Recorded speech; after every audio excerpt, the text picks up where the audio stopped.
Hey, it's Noah, and welcome back to the barn.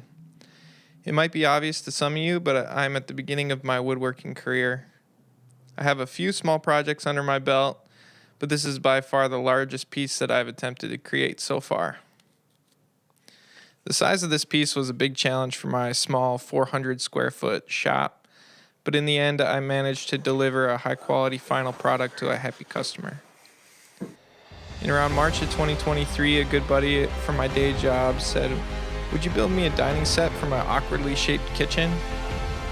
And I said, "Of course I can do that." I drew him up this model and we were both excited about the design. A few months later, he had the funds ready for the commission and I was able to start the project in mid-June, early July. I work a full-time job and I'm also a full-time dad to a little one that is a year and a half old. Unfortunately, I can only afford around 5 to 10 hours a week to woodwork. I have to give a big shout out to my buddy for being a great first client, as this project took about 4 months to complete. My long-term goal is to quit my day job and woodwork full-time, so please support me by liking this video and subscribing to my channel. Sketchup plans for the dining set can be found in the description. That is also another great way to support me.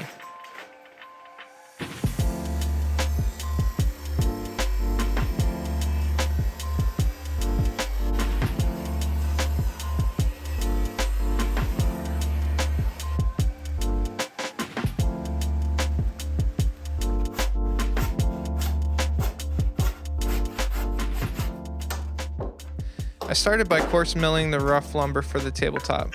I used my router sled to get a flat face on one side. The tabletop was 3 feet wide by 5 feet in length by 1.5 inches thick. I wanted to tackle the top first because I knew it would be the most challenging.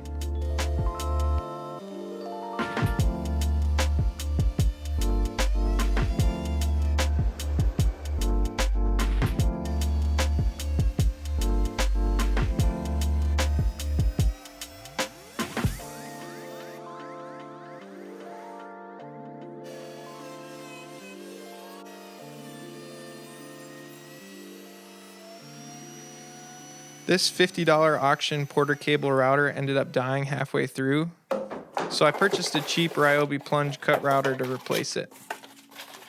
I made a new chassis for the sled and continued milling.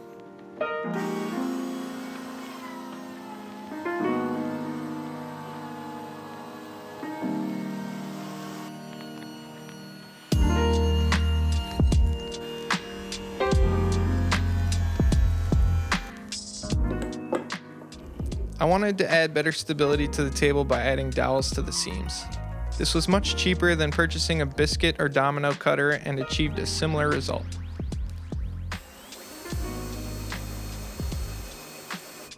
I went through and drilled all the holes and ended up going one edge too far and ruining one of the edge strips. I had extra material, so I milled up a new piece and used the ruined piece on a bedside table for my brother.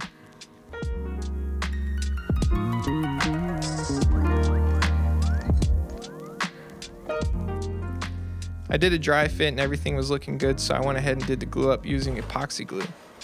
I put down some cardboard to help preserve my catch table. I had to get longer pipes for my pipe clamps, and I'd say this is a big advantage to pipe clamps. If you need a longer length, just get a longer pipe, which is often much cheaper than purchasing an entirely new clamp.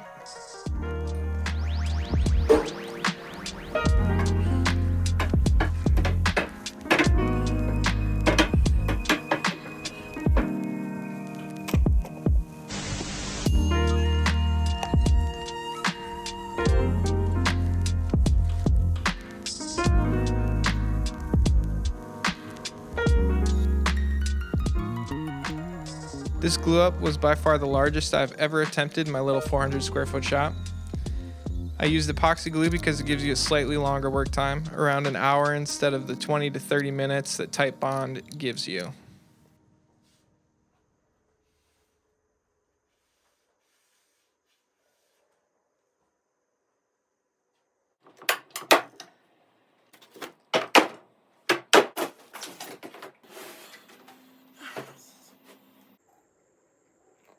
The next step was to fill the voids in the tabletop with epoxy.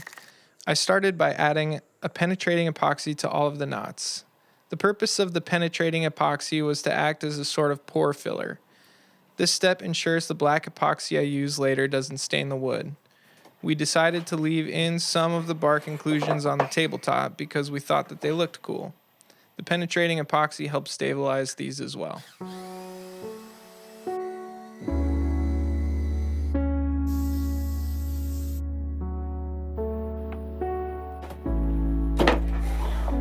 Oh, yes. Yeah. Once the penetrating epoxy had set, I could move forward with the tabletop epoxy that I stained black. I used hot glue to make sure the epoxy stayed where it should, and this worked better than I expected at containing the mess.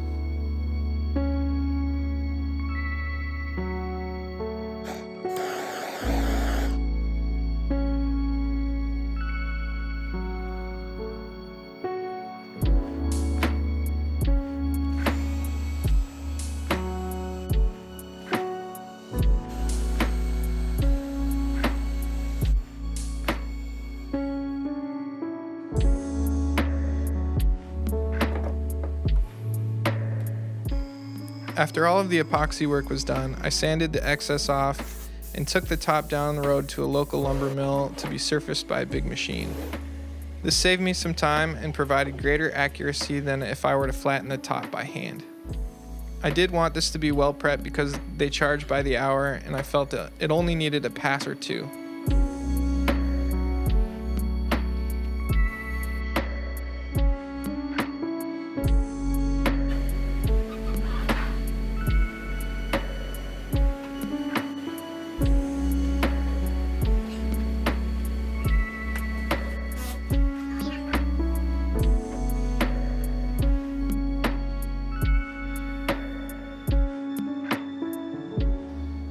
Once the top came back, I cut the table ends with my makeshift track saw. I used particle board because it was the only scrap thin enough to allow the circ saw motor to pass over it. I jointed one side of the particle board on the jointer, made sure it was perpendicular to the edge on both sides, and hot glued it down. I marked out all the various cuts that needed to be made on the bottom of the tabletop and set about routing the 4 channels for the white oak runners.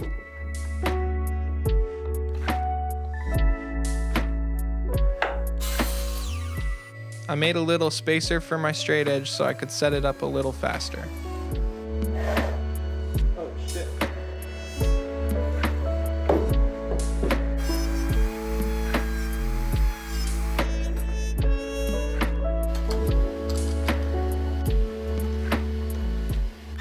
I got really lucky on the first one. I didn't tighten down the bit well enough, and it plunged deeper into the table than I wanted, but not all the way through. Nothing a little epoxy couldn't fix, and I was extra careful on the remaining 3 channels. This goes to show just how fast a router can mess up weeks worth of work.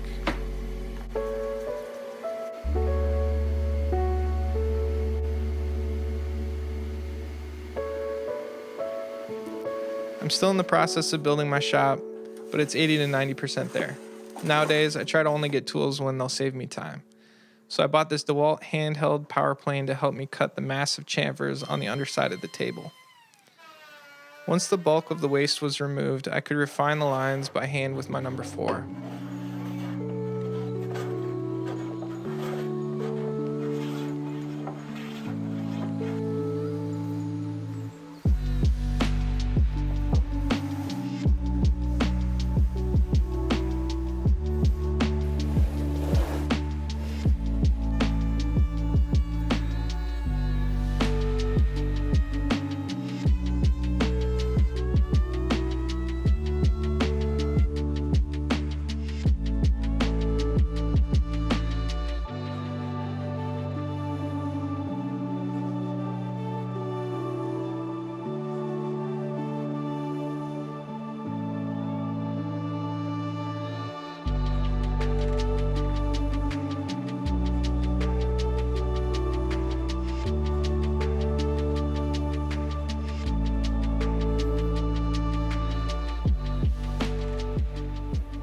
And that's the top done for now, so I'll turn my attention to the table base. To get the right thickness for the table legs, I glued a 4/4 piece of walnut to an 8/4 piece. and then milled them to the right dimensions using the jointer and planer.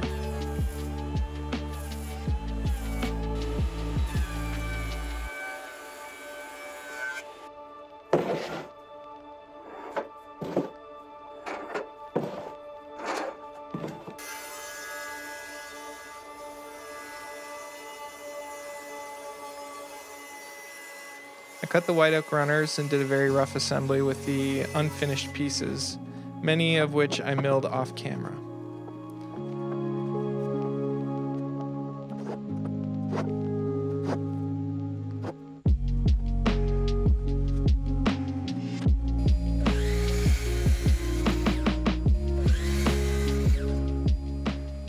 I cut the table legs to the right height. The legs are tapered from top to bottom on two edges to give it a slightly more interesting visual appeal. I cut the bulk of the waist off freehand with the bandsaw, and then planed the taper flat and smooth.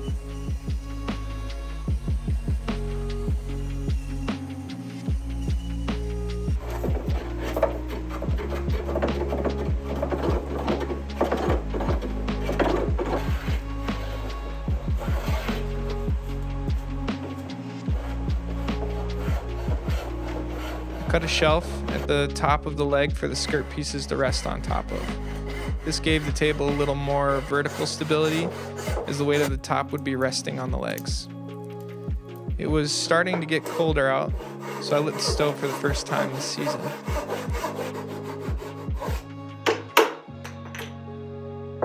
I sharpened a chisel to pair the shelf and got it around at 6 out of 10 sharp. Not my best work, but sharper than it was.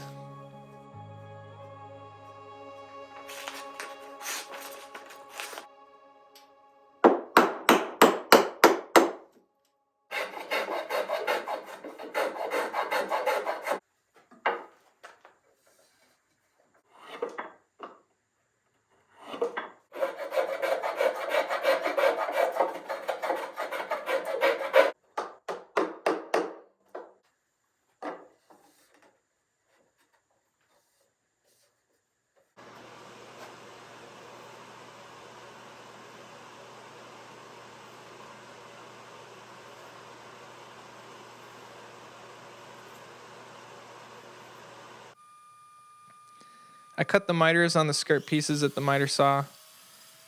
Not the most accurate way to do this, but I was careful and took my time. The end result was satisfactory, but my method for cutting miters could probably use some refinement.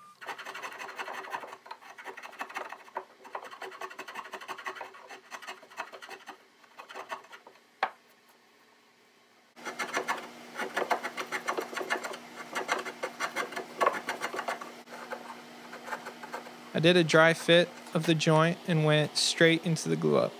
I didn't make a jig to hold this better, I just fitted up by hand, making sure that the seams looked good and everything was tight. In hindsight, it probably would have been better to insert a domino or dowel into the miter joint to increase long-term stability. Do that glue up first, keeping it as square as possible, and then glue the legs onto the rectangle at the corners.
Once the black walnut base was finished, I could join the white oak pieces that run across the width of the base.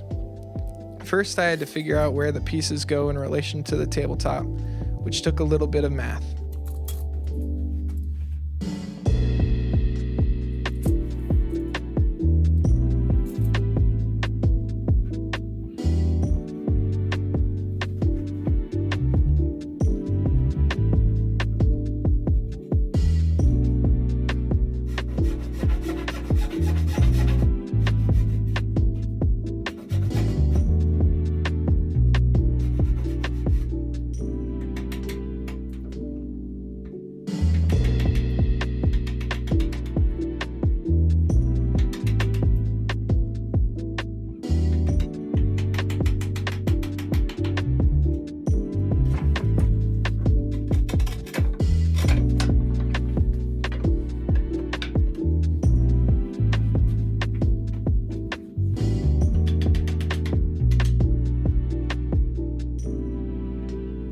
Once I had the two on the ends in place, I could check to see if I was right and look at the table in its rough form for the first time.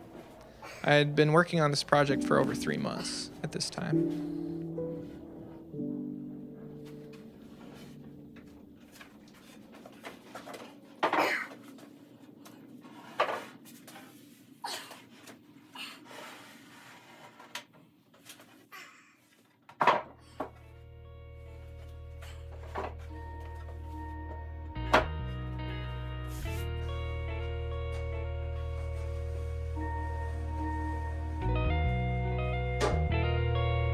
Dude, that thing looks sick. Holy smokes. Kind of wobbles like a table.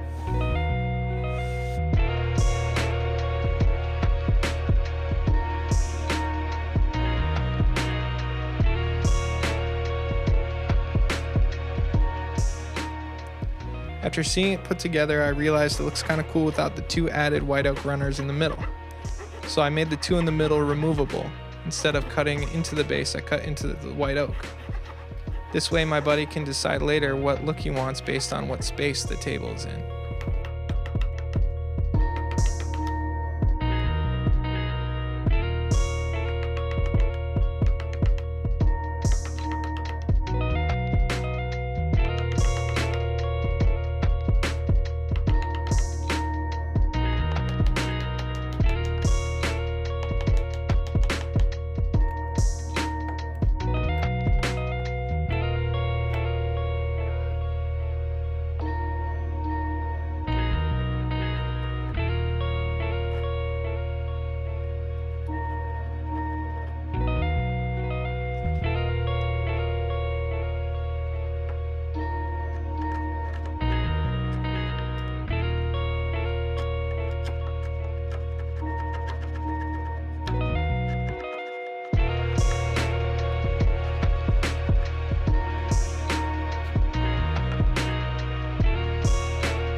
I added some white oak dowels to the corner joints. I was worried about the shear strength of the legs, considering someone might fall into the table the wrong way at some point.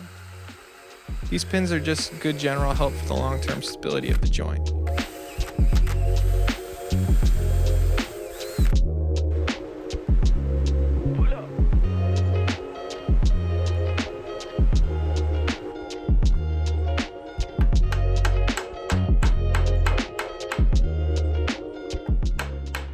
That's the base done for now. It's on to the finishing steps. I used the black CA glue to fill all the little air bubbles that were left behind by the epoxy. I used it to fill minor checks at the end and any small knots.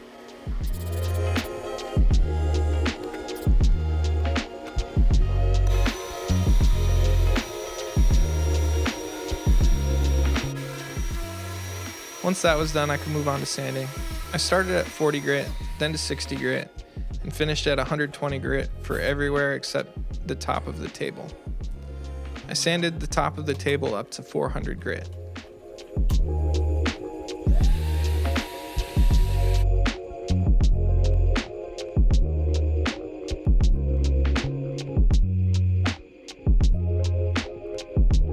I was fairly certain I would be using an oil-based finish for this project, but I wanted to raise the grain anyway to see what the table would look like, and I figured it probably wouldn't hurt.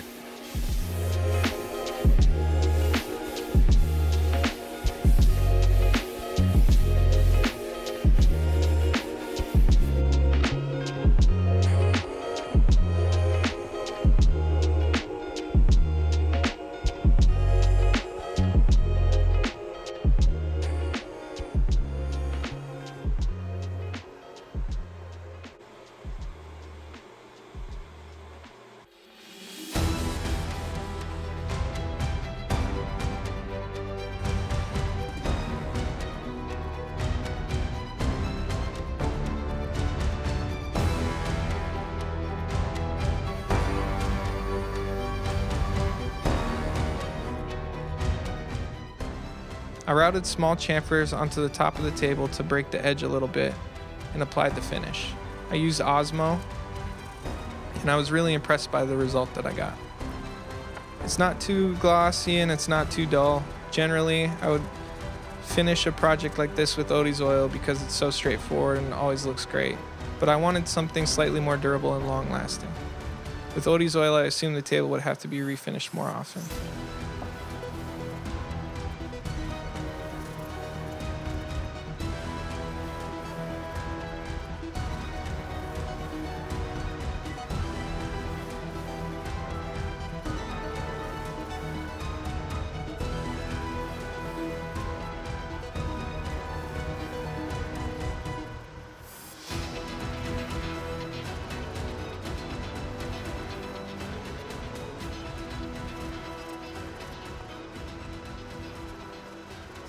Once the table had been finished, I could deliver it to my buddy's house.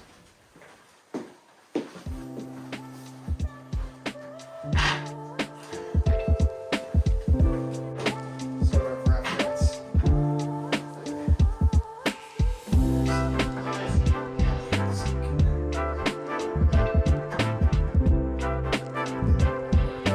There's like limited players.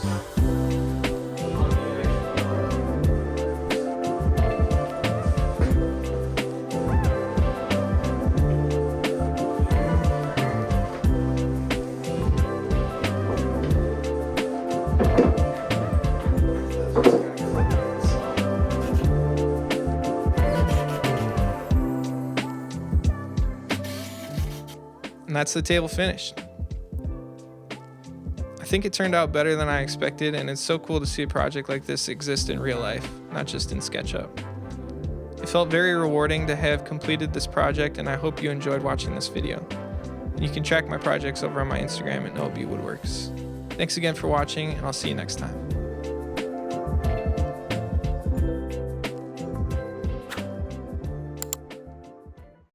I'm so confused by that.